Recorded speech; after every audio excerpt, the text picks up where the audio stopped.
Okay. While I send off some new links, I'm just going to fill you in what happened. Okay. Apparently, there was some sort of internet chicanery that happened while I was in the climax of Act 1. As such, well,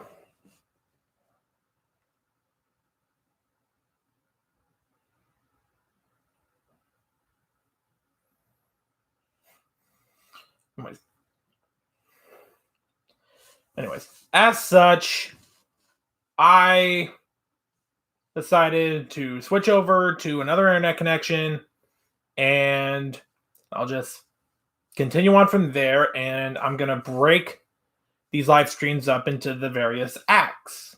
That way, it'll give me some time to breathe, to drink, to lay down for a little bit because I ain't got no backing here. But I do still intend to go through all of Richard III today. Anyways.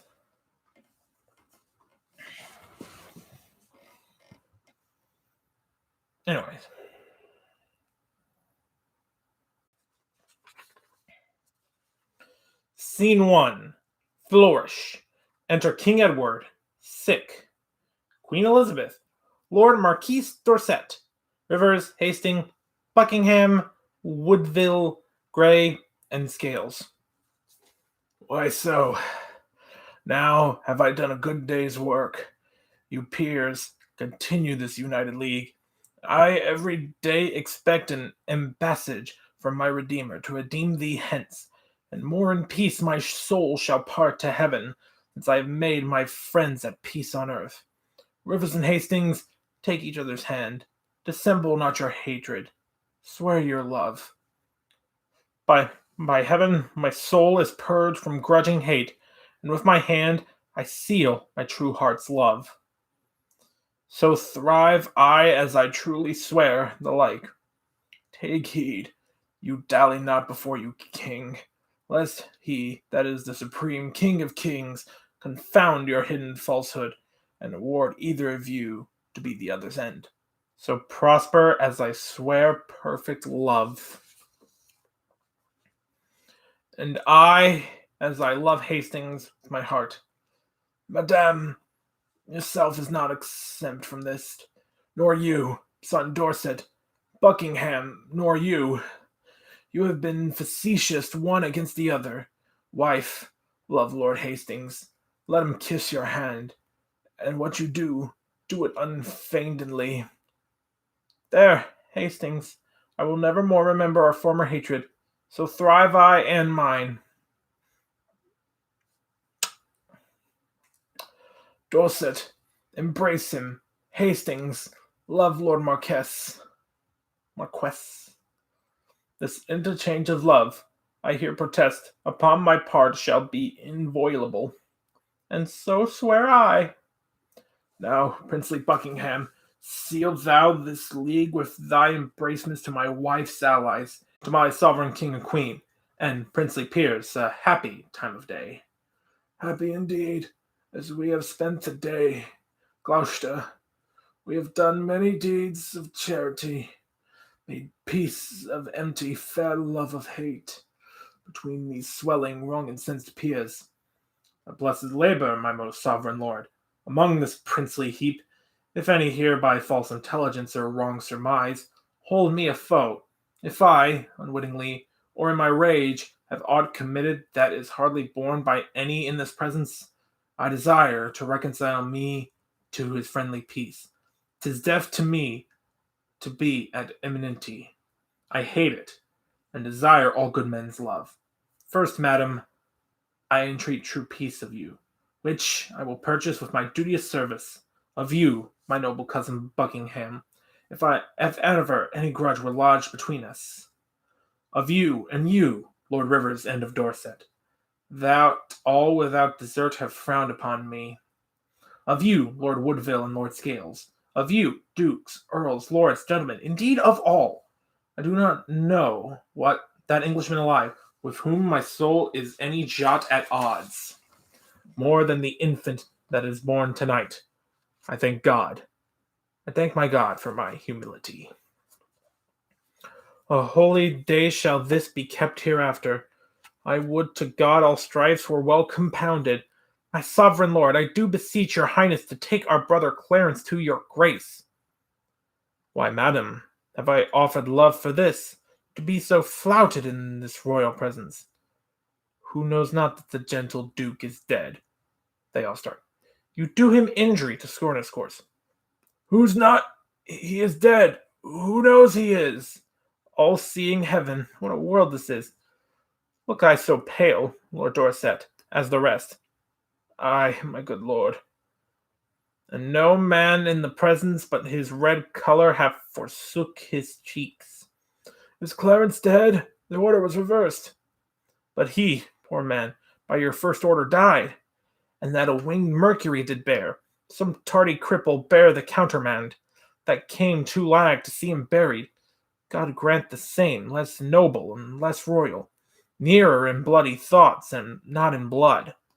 Deserve not worse than wretched Clarence did, and yet go current from suspicion. Enter Lord Stanley, Earl of Derby. Stanley, kneeling. A boon, my sovereign, for my service done. I prithee, peace, my soul is full of sorrow. I will not rise unless your highness hear me. Then say at once what it is thou requests. The forfeit, sovereign, of my servant's life, who slew today a riotous gentleman lately attendant on the Duke of Norfolk. Have I a tongue to do my brother's death? And shall that tongue give me pardon to a slave? My brother has killed no man. His fault was thought, and yet his punishment was better death. Who sued to me for him? Who, in my wrath, kneeled at my feet and bade me be advised? Who spoke of brotherhood? Who spoke of love? Who told me how the poor soul did forsake the mighty Warwick and did fight for me?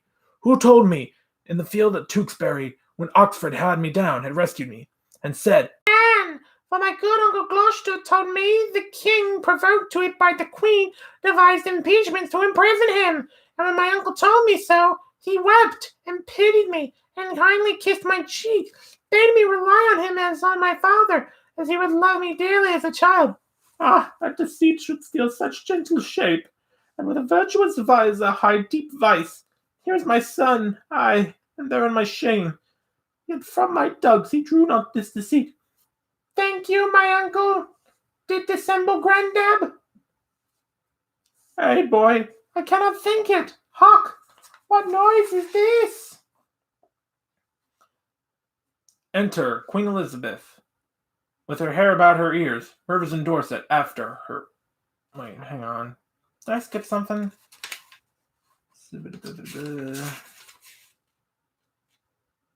Wait. I did. Sorry. Okay, we'll go back to that later. Okay, I'm gonna start over in the last couple bits on all right, I'll start again at Act 2, Scene 1, line 125, according to this copy. Okay. I've done a drunken slaughter and defaced the precious image of our dear Redeemer. You straight are on your knees for pardon, and I, unjustly too, must grant it for you. Stanley rises. Before my brother not a man would speak, nor I, ungracious, speak unto myself for him, poor soul. The proudest of you all have been beholding to him in his life, yet none of you would once beg for his life. O God, I fear thy justice will take hold on me and you, and mine and yours for this. Come, Hastings, help me to my closet. Ah, poor Clarence. Some exit with king and queen. This is the fruits of rashness. Marked you not how the guilty kindred of the queen looked pale when they did hear of Clarence's death? Oh, they did urge it still unto the king. God will revenge it. Come, lords, will you go to comfort Edward with our company? We will wait upon your grace. They exit.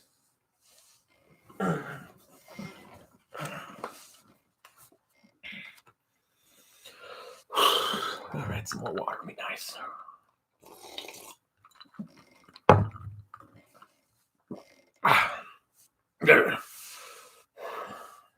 Just get the nimbly fingers holding the things. Okay. Alrighty. Now, scene 2.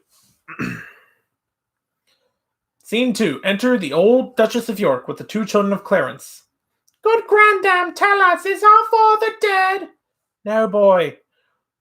Why do you weep so oft, and beat your breast and cry, Oh, Clarence, my unhappy son, why do you look on us and shake your head, and call us orphans, wretches, castaways, if that our noble father were alive?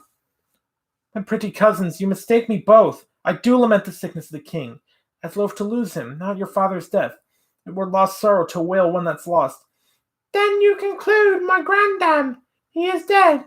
The king, mine uncle, is to blame for it. God will revenge it, whom I will importune with earnest prayers. All that to effect, and so will I. Peace, children, peace. The king doth love you well. Incapable and shallow innocence, you cannot guess who caused your father's death.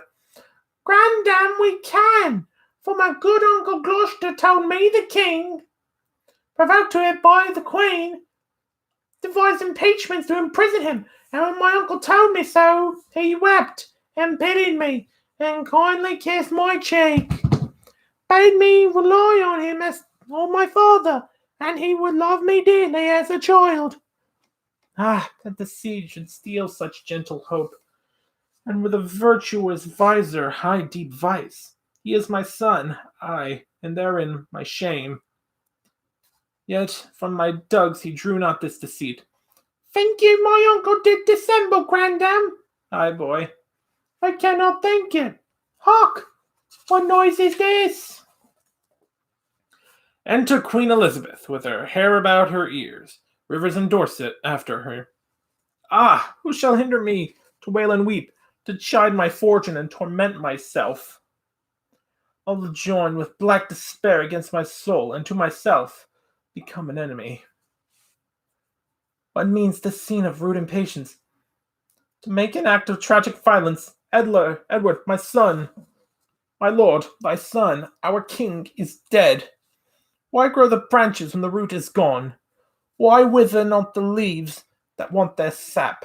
If you will live, lament. If die, be brief. That our swift-winged souls may catch the kings, or, like obedient subjects, follow him to this new kingdom of ne'er-changing night. Ah, so much interest have I in thy sorrow, as I had title in thy noble husband. I have bewept a worthy husband's death, and live with looking on his images. But now 2 mirrors of his princely semblance are cracked in pieces by malignant death, and I, for comfort, have but 1 false glass that grieves me when I see my shame in him. Thou art a widow, yet thou art a mother, and hast the comfort of thy children left. But death had snatched my husband from mine arms, and plucked 2 crutches from my feeble hands. Clarence and Edward, oh, what cause have I, thine being but a moiety of my moan, to overgo thy woes and drown thy cries? Ah, aunt, you wept not for our father's death. How can we aid you with our kindred tears? Our father's distresses were left unmoaned. Your widow Dollar likewise be unwept. Give me no help in lamentation. I am not barren to bring forth complaints. All springs reduce their currents in mine eyes, that I, being governed by the watery moon, may send forth plenteous tears to drown the world. Ah, for my husband, for my dear Lord Edward. Ah, for our father and our dear Lord Clarence. Alas, for both mine, Edward, and Clarence. What stay I had but Edward, and he's gone. What stay had we but Clarence, and he's gone? What stays had I but they, and they're gone? Was never widow had a dear so lost. Were never orphans had dear so a dear loss. Was never mother had so dear a loss. Alas, I am the mother of these griefs. Their woes are parcelled, mine is general. She for an Edward weeps, and so do I. I for a Clarence weep, so doth not she. These babes for Clarence weep, and so do I. I for an Edward weep. So do not they. Alas, you three, on me, threefold distressed. Being a little more cautious now. Pour all your tears. I am your sorrow's nurse, and I will pamper it with lamentation. Comfort, dear mother. God is much displeased that you take with unthankfulness his doing. In common worldly things, 'tis caused ungrateful, with dull unwillingness to repay a debt, with which with a bounteous hand was kindly lent, much more to be thus opposite with heaven, for it requires the royal debt it lent you. Madam, bethink you, like a careful mother, of the young prince and your son. Send straight for him. Let him be crowned. In him your comfort lies. Drown desperate sorrow in dead Edward's grave, and plant the joys in living Edward's throne. Oh, jeez.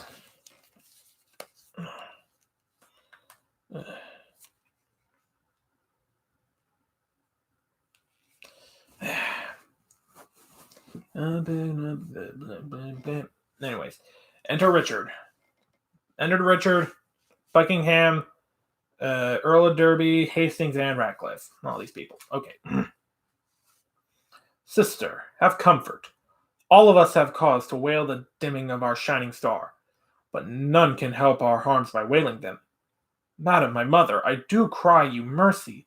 I do not see your grace. Humbly on my knee, I crave your blessing. God bless thee, and put meekness in thy breast, love, charity, obedience, and true duty. Amen.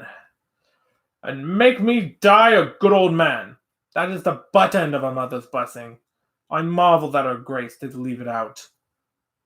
You cloudy princes and heart-sorrowing peers that bear this heavy mutual load of moan, now cheer each other in each other's love. Though we have spent our harvest of this king, we are to reap the harvest of his son, the broken rancor of your high-swollen hates, but lately splintered, knit, and joined together, must gently be preserved, cherished, and kept. Me seemeth good that with some little train forthwith from Ludlow the young prince be fet hither to London to be crowned our king. Why with some little train, my lord of Buckingham?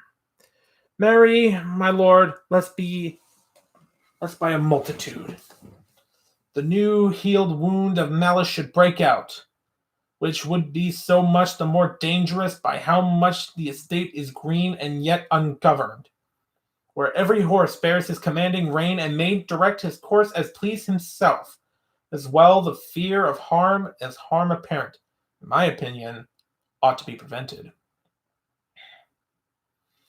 I hope the king made peace with all of us. The compact is firm and true in me. And so in me, I think in all, yet since it is but green, it should be put to no apparent likelihood of breach, which happily, by much company, might be urged. Therefore, I say with noble Buckingham, that it is meet so few should fetch the prince. And so say I. Then be it so. And go we determine who they shall be that straight shall post to Ludlow. Madam, and you, my sister, will you go to give your censures this business? All but Buckingham and Richard exit. My lord, whoever journeys to the prince, for God's sake, let not us two stay at home. For by the way, I'll sort occasion, as index to the story we late talked of, to part the queen's proud kindred from the prince.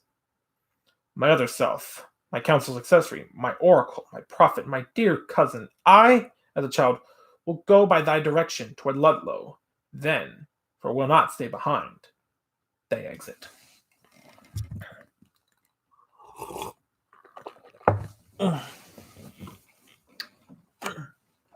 Yeah.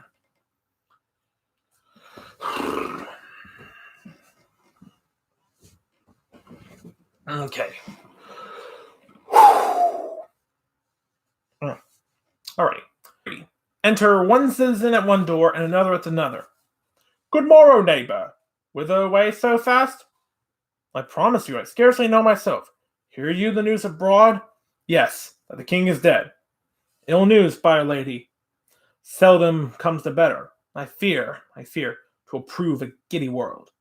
Enter another citizen. Neighbours, Godspeed. Give you good morrow, sir. Doth the news hold of good King Edward's death? Ay, sir, it is too true. God help the while. Then, masters, look to see a troublous world. No, no, by God's good grace, his son shall reign. Woe to that land that's governed by a child. In him there is a hope of government, which, in his nonage, counsel under him. And in his full and ripened years himself, no doubt shall then, and till then, govern well.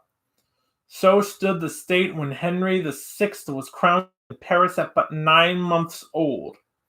Stood the state so? No, no, good friends, God wot. For then this land was famously enriched with politic grave counsel. Then the king had virtuous uncles to protect his grace. Why, so at this, both by his father and mother. Better at word, they all came by his father, or by his father there were none at all. For emulation, who shall now be nearest will touch us all too near if God prevent not. Oh, full of danger is the Duke of Gloucester, and the Queen's sons and brothers haught and proud. And were they to be ruled and not to rule, the sickly land might solace as before. Come, come, we fear the worst. All will be well. When clouds are seen, wise men put on their cloaks. When great leaves fall, then winter is at hand. When the sun sets, who doth not look for night? Untimely storms make men expect a dearth. All may be well, but if God sort it so, 'tis more than we deserve, or I expect. Truly, the hearts of men are full of fear. You cannot reason almost with a man that looks not heavily and full of dread. Before the days of change, still is it so. By a divine instinct, men's minds mistrust, ensuing danger, as by proof we see the water swell before a boisterous storm. But leave it all to God. Whither away? Marry, we were sent for to the justices, and so was I. I'll bear you company.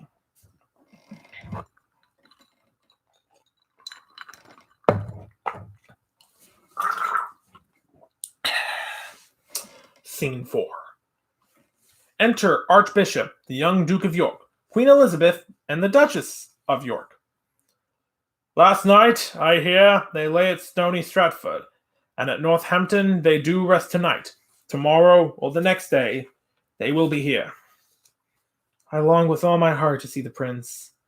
I hope he is as much grown since I last saw him.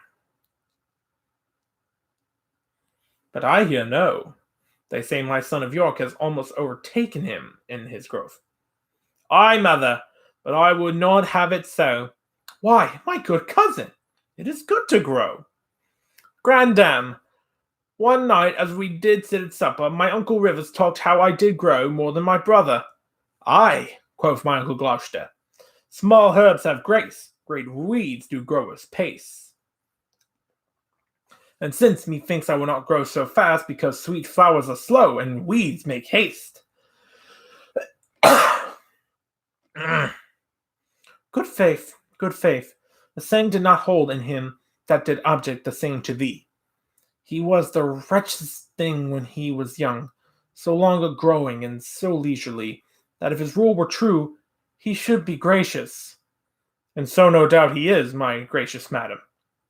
I hope he is, but yet let mothers doubt. Now, by my troth, if I had been remembered, I could have given my uncle's grace a flout to touch his growth nearer than he touched mine. How, my young York? I prithee, let me hear it.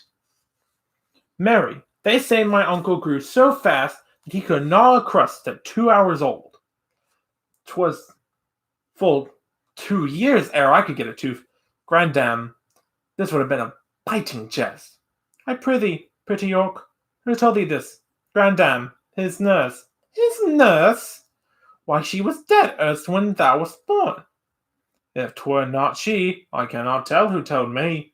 A parlous boy! Go to, you are too shrewd. Good madam, be not angry with the child. Pitches have ears.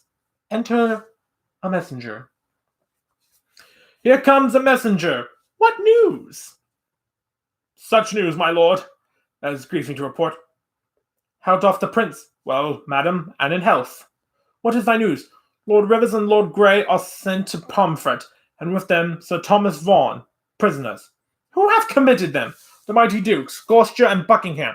For what offence? The sum of all I can have disclosed. Why or for what the nobles were committed is all unknown to me, my gracious lord. Ay me. I see the ruin of my house. The tiger now hath seized the gentle hind. Insulting tyranny begins to jut upon the innocent and aweless throne. Welcome, destruction, blood, and massacre. I see, as in a map, the end of all. Accursed and unquiet wrangling days. How many of you have mine eyes beheld? My husband lost his life to get the crown. And often up and down my sons were tossed for me to joy and weep their gain and loss. And being seated in domestic broils, clean, overblown themselves, the conquerors make war upon themselves, brother to brother, blood to blood, self against self.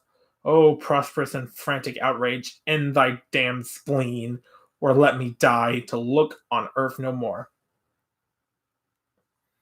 Come, come, my boy, we will to sanctuary. Madam, farewell. Stay, I will go with you. You have no cause. My gracious lady, go, and thither bear your treasure and your goods. For my part, I resign unto your grace the seal I keep, and so betide to me as well I tender you and all of yours. Go, I'll conduct you to the sanctuary. Okay, that was that was Act 2.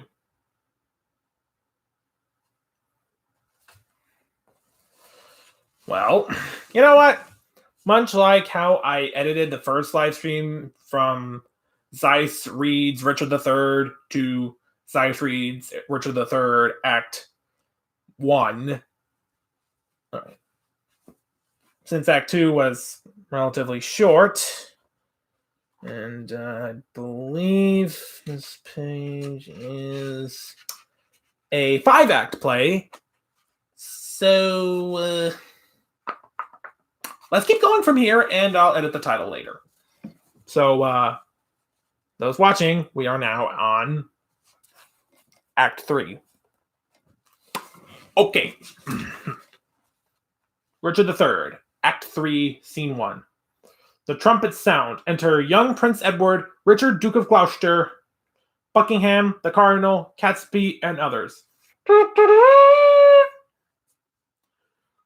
Welcome, sweet prince, to London, to your chamber. Welcome, dear cousin. My thoughts sovereign, the weary way hath made you melancholy. Now, uncle, that our crosses on the way have made it tedious, wearisome, and heavy. I want more uncles here to welcome me. Sweet prince, the untainted virtue of your years have not yet dived into the world's deceit, nor more can you distinguish of a man than of his outward show, which, God he knows, seldom or never jumpeth with the heart. Those uncles which you want here were dangerous. Your grace attended to their sugared words, but looked not on the poison of their hearts. God keep you from them, and from such false friends. God keep me from false friends, but they were none.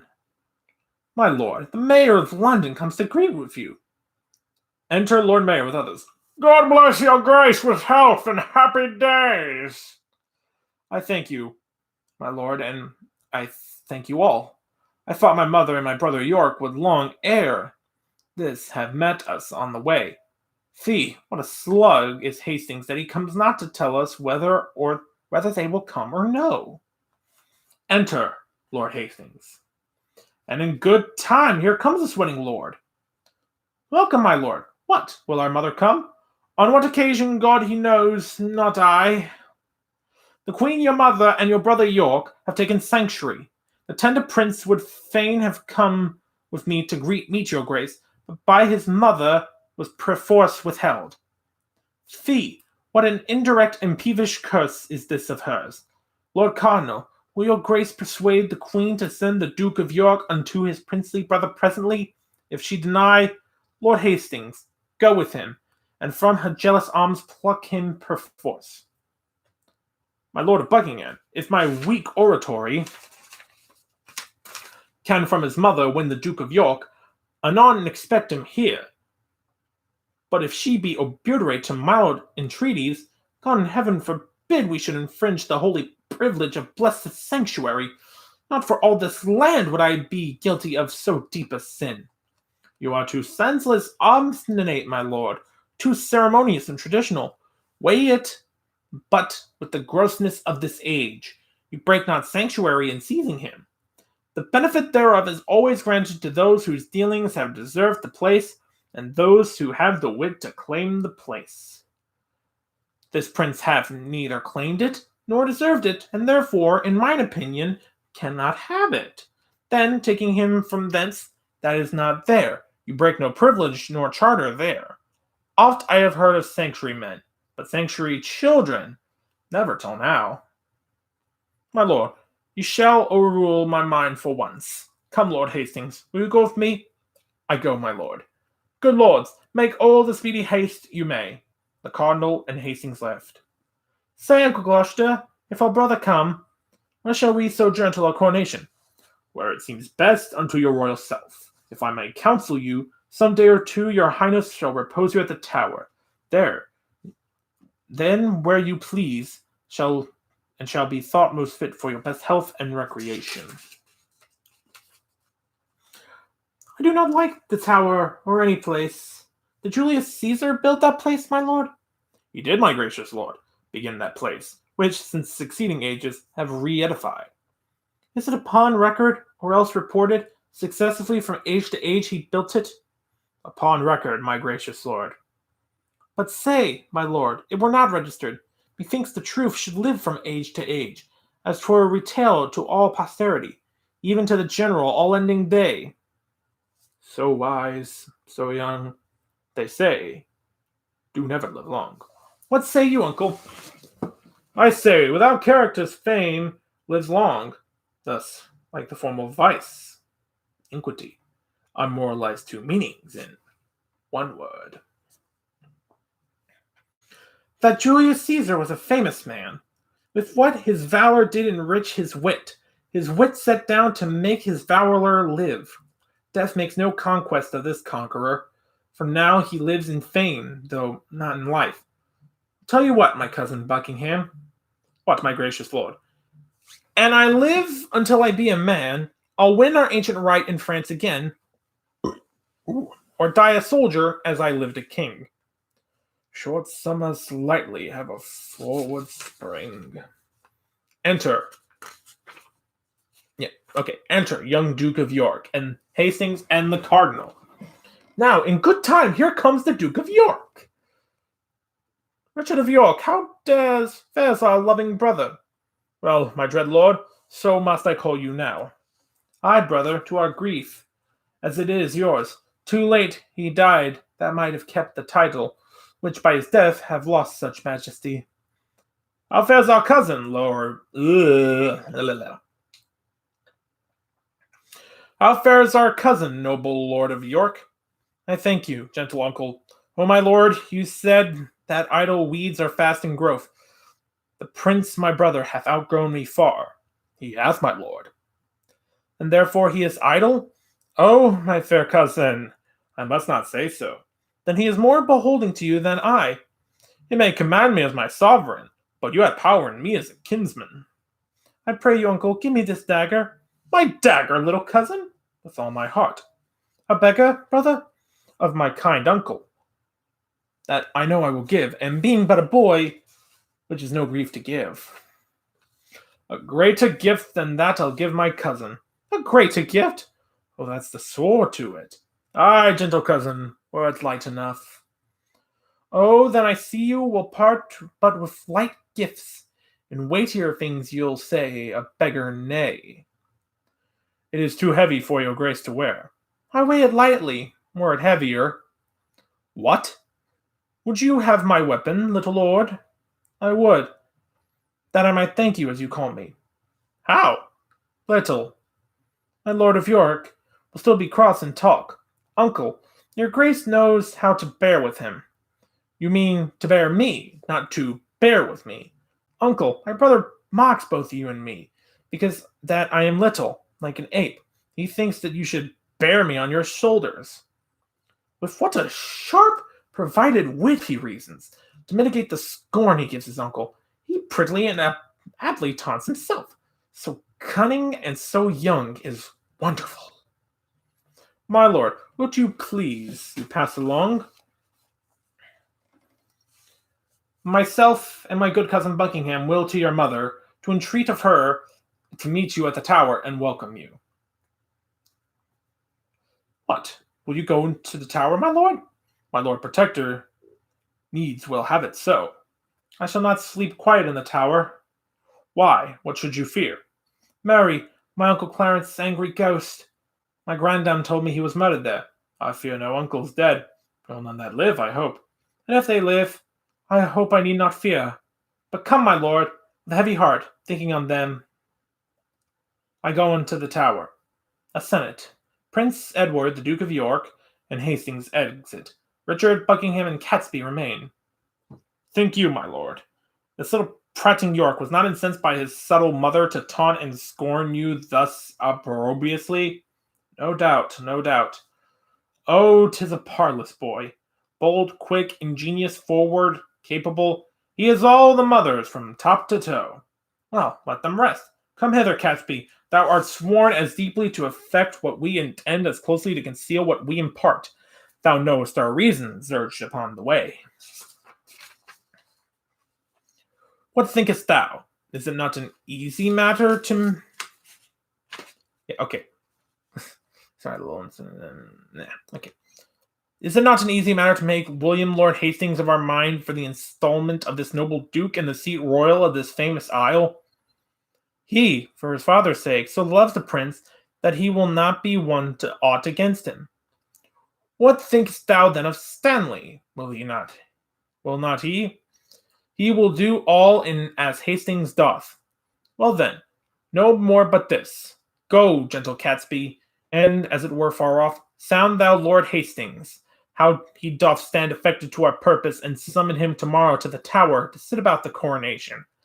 If thou dost find him tractable to us, encourage him, and tell him all our reasons. If he be leaden, icy, cold, unwilling, be thou so too, and so break off the talk, and give us notice of his inclination.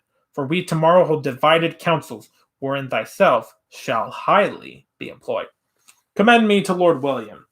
Tell him, Catesby, his ancient knot of dangerous adversaries tomorrow are let blood at Pomfret Castle, and bid my lord, for joy of this good news, give our one gentle kiss the more. Good Catesby, go effect this business soundly. My good lords both, with all the heed I can. Shall we hear from you, Catesby, ere we sleep? You shall, my lord. At Crosby House, there you shall find us both. Catesby Egglots. Chop off his head. Something we will determine. And look, when I am king, claim thou of me the earldom of Hereford, and all the movables whereof the king my brother was possessed. I'll claim that promise at your grace's hand. And look to have it yielded with all kindness. Come, let us sup betimes, that afterwards we may digest our complots in some form. They exit. Taking a break.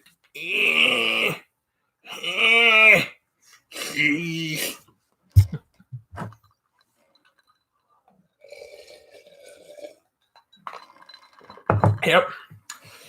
Reading Shakespeare in a Beavis and Butthead spring break t-shirt. Woo! Anyhow.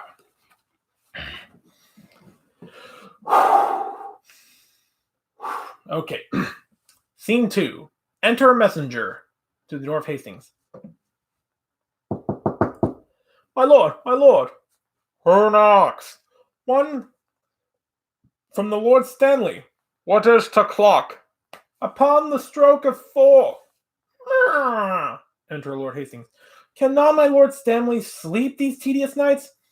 So it appears by that I have to say, First, he commends him to your noble self. What then? Then he certifies your lordship that this night he dreamt of the boar had raised off his helm. Besides, he says there are 2 councils kept, and that may be determined at the one which may make you and him to rue at the other. Therefore, he sends you to know your lordship's pleasure. If you will presently take horse with him, and with all speed post with him toward the north, to shun the danger that his soul divines. Go, fellow, go! Return unto thy lord. Bid him not fear the separated council. His honor and myself are at the one, and at the other is my good friend Catesby, where nothing can proceed that toucheth us, whereof I shall not have intelligence. Tell him his fears are shallow, without instance, and for his dreams, I wonder, he's so simple to trust the mockery of trust the mockery of unquiet slumbers, to fly the boar before the boar pursues, or to incense the boar to follow us, and make pursuit where he dates. Go, bid thy master rise and come to me, and we will both together to the tower, where he shall see the boar will use us kindly. I'll go, my lord, and tell him what you say. He exits. Enter Catesby. Many good morrows to my noble lord. Good morrow, Catesby. You are early stirring. What news? What news in this our tottering state? It is a reeling world indeed, my lord, and I believe will never stand upright till Richard wear the garland of the realm. How wear the garland? Dost thou mean the crown? Ay, my good lord. I'll have this crown of mine cut from my shoulders before I see the crown so foul misplaced. But canst thou guess that he doth aim at it? Ay, on my life, and hopes to find you forward upon his party for the gain thereof. And thereupon he sends you this good news, that this, the same day your enemies, the kindred of the queen, must die at Pomfret. Indeed, I am no mourner for that news, because they have been still my adversaries. But that I'll give my voice on Richard's side to bar my master's heirs in true descent. God knows I will not do it to the death. God help your lordship in that gracious mind. But I shall laugh at this at a 12 months hence. That they which brought me in my master's hate, I live to look upon their tragedy. Well, Catesby, ere a fortnight make me older, I'll send some packing that yet think not on it. 'Tis a vile thing to die, my gracious lord, when men are unprepared and look not for it. Oh, monstrous, monstrous! And so falls it out with Rivers, Vaughan, Grey, and so 'twill do with some men that think themselves as safe as thou and I, who, as thou knowest, are dear to princely Richard and to Buckingham. The princes both make high account of you, for this account is had upon the bridge. I know they do, and I have well deserved it. Enter Lord Stanley. Come on, where is your boar spear, man? Fear you the boar, and go so unprovided? My lord, good morrow, Catesby. You may jest on, but by the holy rood, I do not like these several counsels, My lord, I hold my life as dear as you do yours, and never in my days, I do protest, was it so precious to me as 'tis now. Think you but that I know our state secure, I would be so triumphant as I am? The lords at Pomfret, when they rode from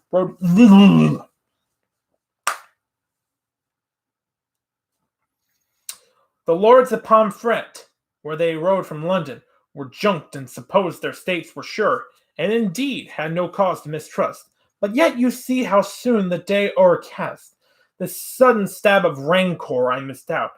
Pray God, I say, I prove a needless coward. What, shall we toward the tower? The day is spent. Come, have with you. What? What you what, my lord? Today the lords you talked of are beheaded. They for their... Just making sure.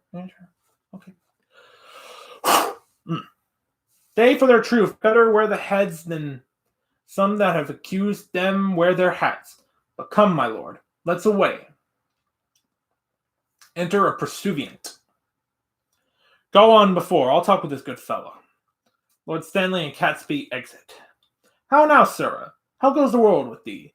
The better that your lordship please to ask. I tell thee, man, 'Tis better with me now than when thou metst me last where we now meet. Then I was going to be prisoner to the tower by the suggestion of the queen's allies. But now, I tell thee, keep it to thyself, this day those enemies are put to death, and I in better state than e'er was. God hold it to your honor's good content. Gramercy, fellow. There, drink that for me. Throws him his purse. I thank your honor. Proceeding to exit. Enter a priest. Well met, my lord. I'm glad to see your honor. I thank thee, good Sir John, with all my heart. I'm in your debt for your last exercise. Come the next Sabbath, and I will contend to you. I'll wait upon your lordship. The priest exits. Enter Buckingham. What? Talking with a priest, Lord Chamberlain? Your friends at Pomfret, they do need the priest. Your honor hath no shriving work in hand. Good faith. And when I met this holy man, the men you talk of came into my mind. What? Go you toward the tower? I do, my lord, but long I cannot stay there. I shall return before your lordship thence. Nay, like enough, for I stay dinner there.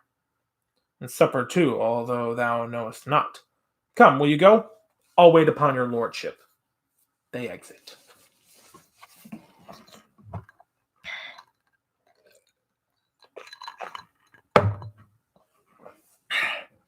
Hope everybody's enjoying themselves, because I am.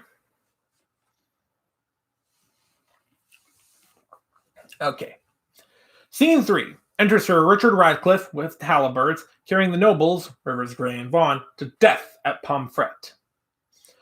Sir Richard Radcliffe, let me tell thee this. Today shalt thou behold a subject die for truth, for duty, and for loyalty. God bless the prince from the pack of you. A knot you are of damned bloodsuckers. Vaughan to Radcliffe. You live that shall cry woe for this hereafter. Dispatch! The limit of your lives is out. O Pomfret!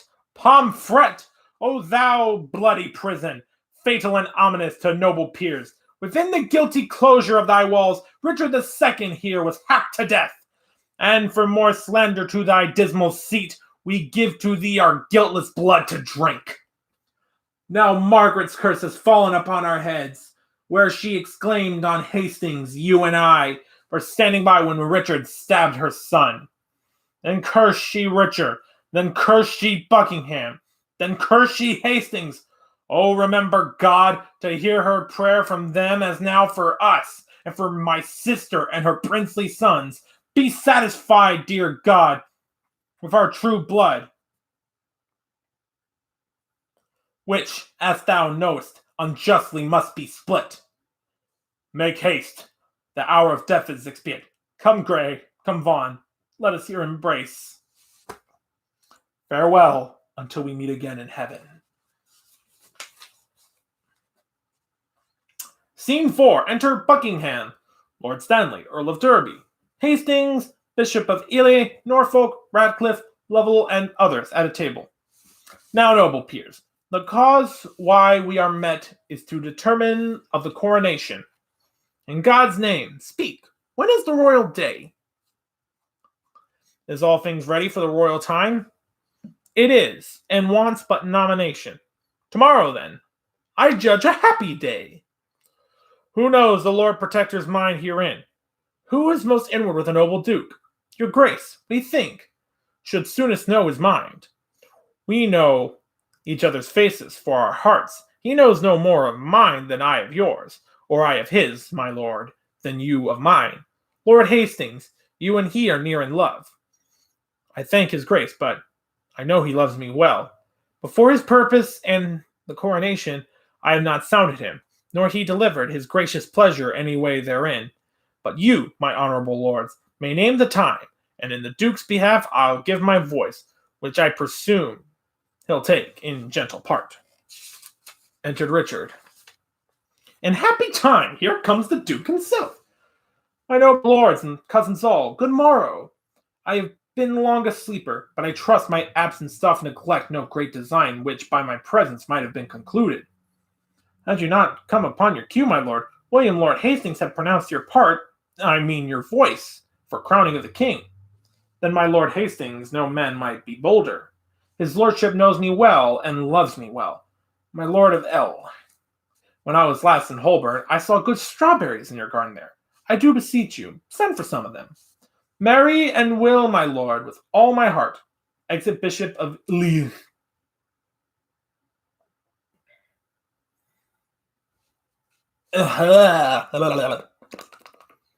Okay. Cousin of Buckingham, a word with you. Catesby hath sounded Hastings in our business, and finds the testy gentleman so hot that he will lose his head ere to give consent. His master's child, as worshipfully he terms it, shall lose the loyalty of England's throne. Withdraw yourself a while. I'll go with you. Richard and Buckingham exit. We have not yet set down this day of triumph. Tomorrow, in my judgment, is too sudden. For myself am not so well provided, as else I would be were the day prolonged. Enter the Bishop of Ely. Where is my lord the Duke of Gloucester? I have sent for these strawberries. His grace looks cheerfully and smooth this morning. There's some conceit, or rather likes him, well, when...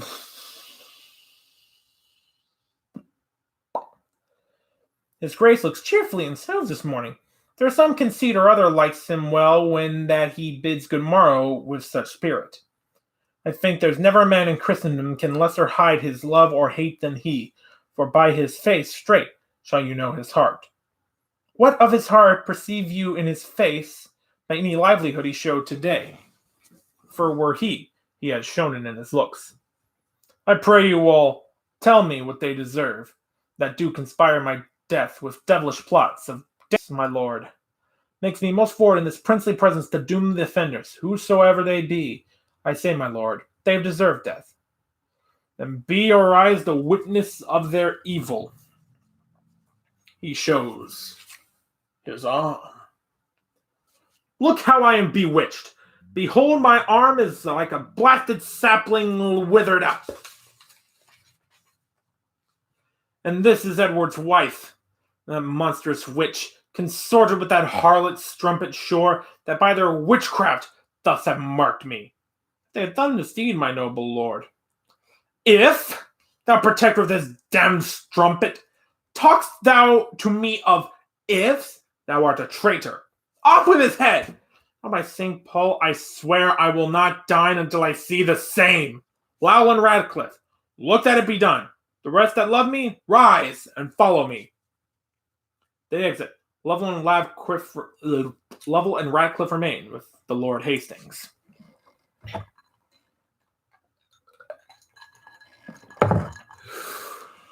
Whew! Woe for England. Not a whit for me, for I, too fond, might have prevented this. Stanley did dream the boar did raise his helm, and I did scorn it and disdain to fly. These times today my foot-cloth horse did stumble, and started when he looked upon the tower, as loath to bear me to the slaughter-house. Oh, now I need the priest that spake to me. I now repent I told the pursuivant, as to triumphing, how mine enemies today at Pomfret bloodily were butchered, and I myself secure grace in favor. Oh, Margaret, now thy heavy curse is lighted on poor Hastings' wretched load. Come, dispatch. The Duke would be at dinner. Make a short shrift. He longs to see your head. Oh, momentary grace of mortal men, which we more hunt for than the grace of God, who builds his hope in air of your good looks, lives like a drunken sailor on a mast, ready with every knot to tumble down into the fatal bowels of the deep. Come, dispatch. 'Tis bootless to exclaim. Oh, bloody Richard! Miserable England! I prophesy the fearfullest time to thee that ever wretched age hath looked upon. Come, lead me to the block. Bear him my head. They smile at me, who shortly shall be dead. Scene 5. Enter Richard and Buckingham in rotten armor, marvelous, ill-flavored. Come, cousin, canst thou quake and change thy color, murder thy breath in the middle of a word, and then again begin and stop again, as if thou were distraught and mad with terror? Tut, I can counterfeit the deep tragedian, speak, and look back, and pry on every side, tremble and start at the wagging of a straw, intending deep suspicion. Ghastly looks are at my service, like enforced smiles, and both are ready at their offices, at any time to grace my stratagems. But what is? Catesby gone? He is. And see, he brings the mayor along. Enter the mayor and Catesby.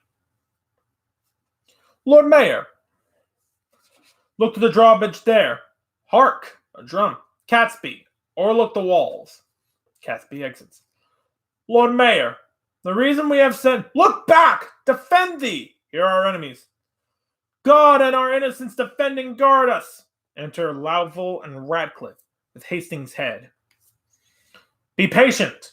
They are friends, Radcliffe and Lovell. Here is the head of that ignoble traitor, that dangerous and unsuspected Hastings. So dear I love the man that I must weep. I took for him the plainest harmless creature that breathed upon the earth a Christian, made him my book, wherein my soul recorded the history of all her secret thoughts.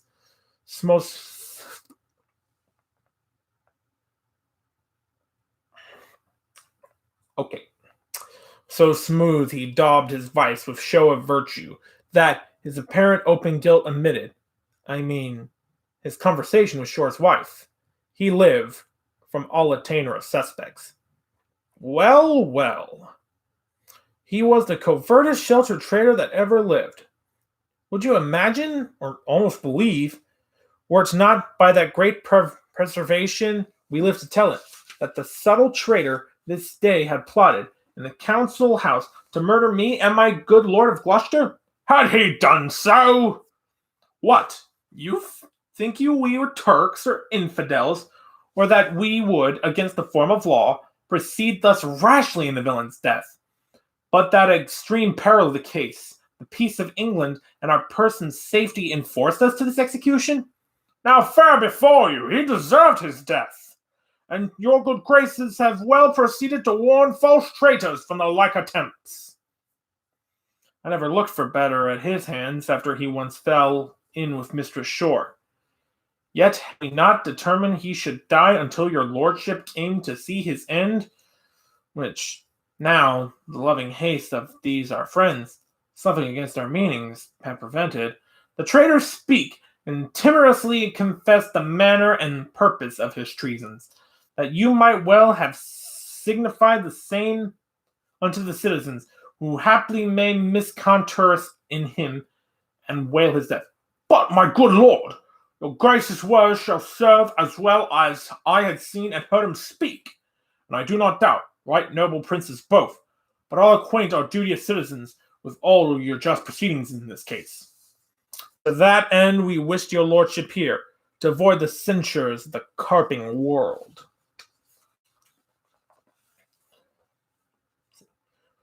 Which, since you come too late of our intent, yet witness what you hear we did intend. And so, my good Lord Mayor, we bid farewell. There it goes. Yeah. Go after Cousin Buckingham. The mayor towards Guildhall hies him in all post. There, at your meanest vantage of the time, infer the bastardly of Edward's children. Tell them how Edward put to death a citizen only for saying he would make his son heir to the crown, meaning indeed his house, which by the sign thereof was termed so. Moreover, urge his hateful luxury and bestial appetite in change of lust, which stretched unto their servants, daughters, wives, even where his raging eye or savage heart without control lusted to make a prey. Nay, for need, thus far come near my person. Tell them, when that my mother went with child of that insatiate Edward noble York, my princely father then had wars in France, and by true computation of the time, found that issue was not his begot, which well appeared in his lineaments. Being nothing like the noble duke my father, yet touched this sparingly, as 'twere far off, because, my lord, you know my mother lives. Doubt not, my lord, I'll pay Doubt not, my lord. I'll play the orator as if the golden fee for which I plead were for myself. And so, my lord, adieu. If you thrive well, bring them to Baynard's castle, where you shall find me well accompanied with reverend fathers and well-learned bishops. I go, and look toward 3 or 4 o'clock. Look for the news that the Guildhall affords. Buckingham exits. Go, Lovell, with all speed to Dr. Shea. Go thou to Friar Penker. Bid them both meet me within this hour at Baynard's castle. Ratcliffe and Lovell exit. Now I will go take some privy order to draw the brats of Clarence out of sight, and to give order that no man or person have any time recourse unto the princes. He exits. Oh boy. Okay.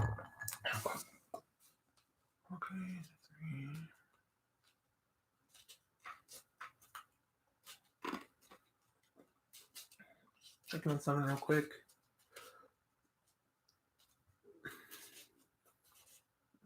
Okay. I'll stop at Act 4 for now. Alright. In the meantime, Scene 6. Enter a scrivener. Here is the indictment of the good Lord Hastings, which in a set hand fairly is engrossed, that it may be today read o'er in Paul's, and mark how well the sequel hangs together. 11 hours I have spent to write it over, for yesternight by Catesby was it sent me.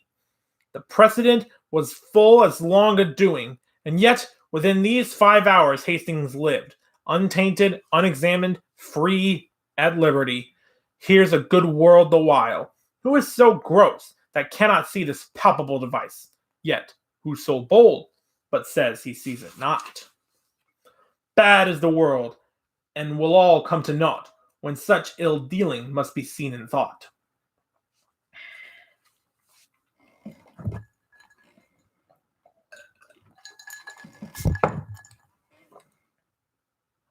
Okay. Here we go. All right, back in. Scene 7. Enter Richard and Buckingham at several doors. How now? How now? What say the citizens? Now, by the Holy Mother of our Lord, the citizens are mum. Say not a word. Touched you the bastardly of Edward's children? I did. With his contract with Lady Lucy and his contract by deputy in France, the unsatiate greediness of his desire and his enforcement of the city wives, his tyranny for trifles, his own bastardly, as being God, your father then in France, and his resemblance being not like the Duke. Withal, I did infer your lineaments, being with the right idea of your father, both in your form and nobleness of mind. Laid open all your victories in Scotland, your discipline in war, wisdom in peace, your bounty, virtue, fair humility. Indeed, left nothing fitting for your purpose untouched or slightly handled in discourse. And when mine oratory drew toward end, I bid them that did love their country goods. I bid them that did their. I bid them that did.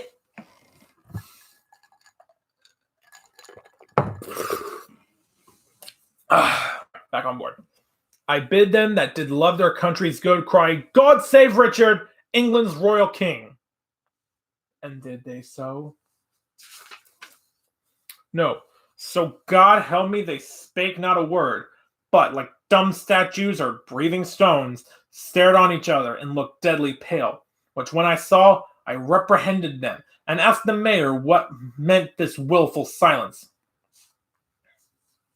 His answer was, the people were not used to be spoke to but by the recorder. Then he was urged to tell my tale again. Thus saith the Duke, thus hath the Duke inferred, but nothing spoke in warrant from himself. When he had done, some followers of mine own at the Lornan Hall hurled up their caps, and some 10 voices cried, God save King Richard! And thus I took the vantage of those few. Thanks, gentle citizens and friends, quoth I. This general applause and cheerful shout argues your wisdoms and your love to Richard. And even here, break off and came away. What tongueless blocks were they? Would they not speak? Will not the mayor and then his brethren come? The mayor is here at hand. Intense in fear. Be not you spoke with but by mighty suit. And look, you get a prayer book in your hand, and stand between two churchmen, good my lord.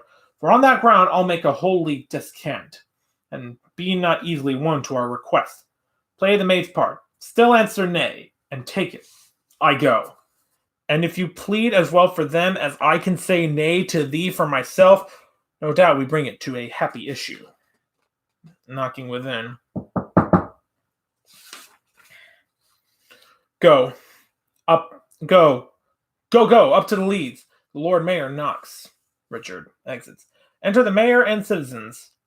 Welcome, my lord. I dance attendance here. I think the Duke will not be spoke withal. Enter Catesby. Now, Catesby, what says your lord to my request? He doth entreat your grace, my noble lord, to visit him tomorrow or the next day. He is within, with two right reverend fathers, divinely bent to meditation, and in no worldly suits would he be moved to draw him from this holy exercise. Return, good Catesby, to the gracious Duke. Tell him myself, the mayor and aldermen, in deep designs, in matter of great moment, no less importing them than our general good, are come to have conference. Are come to have some conference with his grace. I'll signify so much unto him straight. He exits. Buckingham. Sorry, forgot about that. Who? Aha, my lord. This prince is not an Edward. He is not lolling on a lewd-love bed, but on his knees at meditation, not dallying with a brace of courtesans, but meditating with two deep divines, not sleeping to engross his idle body, but praying to enrich his watchful soul. Happy were England with this virtuous prince. Take on his grace the sovereignty thereof, but sure I fear we shall not win him to it. Marry, go defend his grace, should say us nay. I fear he will. Here Catesby comes again. Now, Catesby, what says his grace? He wonders to what end you have assembled such troops of citizens to come to him, his grace not being warned thereof before. His fears, my lord, you mean no good to him. Sorry I am that my noble cousin should suspect me that I mean no good to him. By heaven, we come to him in perfect love, and so once more return and tell his grace. Catesby exits. When the holy and devout religious men are at their beads, 'tis much to draw them thence, so sweet is zealous contemplation. Enter Richard aloft, between two bishops. Catesby re-enters. See where his grace stands, between two clergymen. Two props of virtue for a Christian prince, to stay him from the fall of vanity, and see, a book of prayer in his hand, true ornaments to know a holy man. Famous Plantagenet, most gracious prince, lend favorable ear to our requests. And pardon the interruption of thy devotion and right Christian zeal.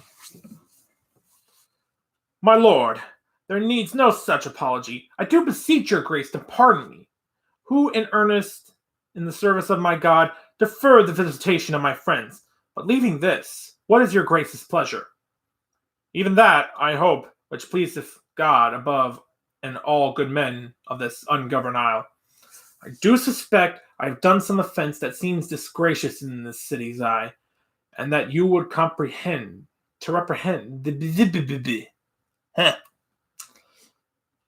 and that you would come to reprehend my ignorance. You have, my lord. Would it might please your grace, on our entreaties to amend your fault? Else wherefore breathe I in a Christian land? Know then, it is your fault that you resign the supreme seat, the throne majestical, the sceptred office of your ancestors, your state of fortune, and your due of birth, the lineal glory of your royal house, to the corruption of a blemished stock, while in the mildness of your sleepy thoughts, which here we waken to our country's good, the noble isle doth want her proper limbs, her face defaced with scars of infamy, her royal stock graft with ignoble plants, and almost shouldered in the swallowing gulf of dark forgetfulness and deep oblivion, which to recure, we heartily solicit your gracious self to take on you the charge and kingly government of this your land, not as protector, steward, substitute, or lowly factor for another's gain, but as successively, from blood to blood, your right of birth, your empery, your own, for this, consorted with the citizens, your very worshipful and loving friends, and by their vehement instigation in this, just cause I come to move your grace. We got a big line here, so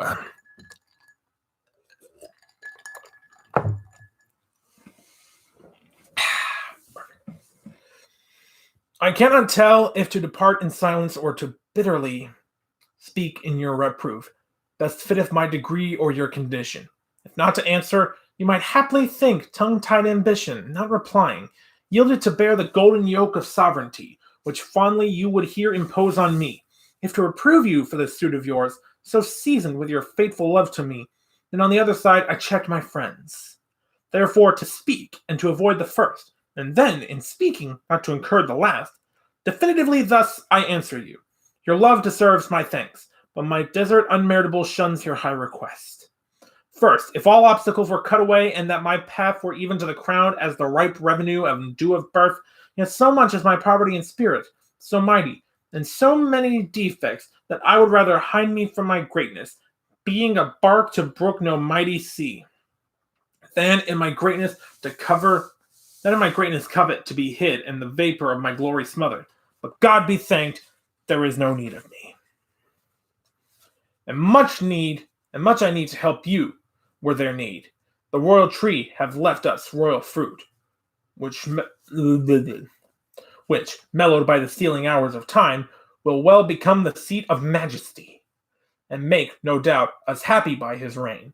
On him I lay that you would lay on me, the right and fortune of his happy stars, which God defend that I should wring from him.